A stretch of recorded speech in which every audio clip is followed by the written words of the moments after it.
Pendant une série de réunions spéciales en Chine, une dame vint me demander conseil. Elle était malheureuse, et elle rendait malheureux ceux qui vivaient près d'elle. Elle avait un interdit. Bien qu'elle fût dans l'œuvre de Dieu, elle haïssait profondément quelqu'un de son entourage. Elle en était même venue à ne pouvoir rencontrer la personne en question. Elle finit par reconnaître que c'était un péché et que cela nuisait à sa vie intérieure et à son témoignage que d'avoir de tels sentiments.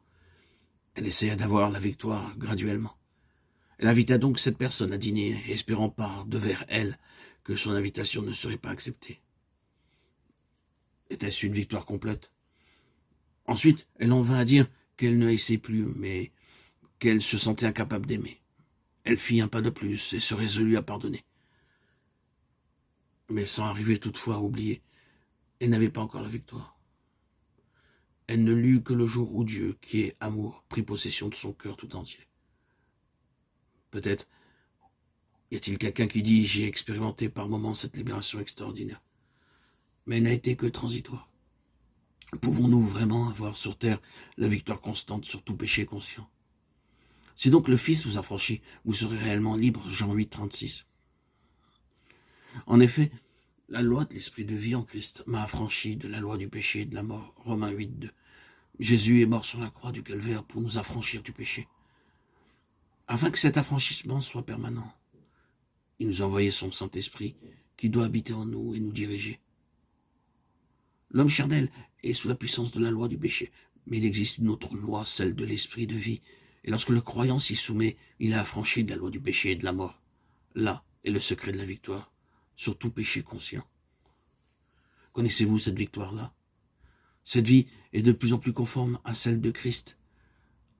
Nous tous, qui le visage découvert contemplons comme dans un miroir la gloire du Seigneur, nous sommes transformés en la même image de gloire en gloire, comme par le Seigneur, l'Esprit. 2 Corinthiens 3, 18. La vie spirituelle n'est pas stationnaire. Nous ne pouvons contempler Christ, le visage découvert, sans refléter quelque chose de sa gloire.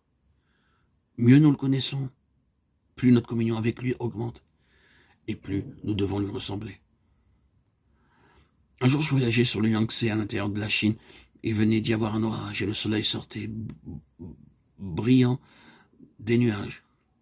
Une impulsion intérieure me conduisit sur le pont où le Seigneur avait un message précieux à me donner. Les eaux du Yangtze sont très boueuses, mais ce jour-là, en me penchant sur le bastingage, je vis le ciel bleu et les nuages étincelants se reflétant si nettement sur le fleuve que je croyais voir non le fleuve, mais le ciel. Instantanément, le Saint-Esprit me rappela ce verset de 2 Corinthiens 3, 18. Nous tous, qui, le visage découvert reflétant comme un miroir la gloire du Seigneur, nous sommes transformés en la même image de gloire en gloire.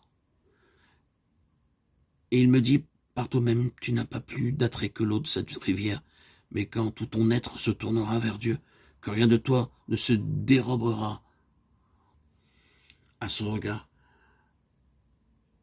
sa gloire se reflètera en toi, et tu seras transformé en son image. Ceux qui te regarderont ne te verront plus, mais ils verront Christ en toi. Chers amis, frères et sœurs en Christ bien-aimés, vous et moi, reflétons-nous comme un miroir la gloire du Seigneur. Il y a cependant une progression de notre ressemblance avec Christ. Nous sommes transformés de gloire en gloire.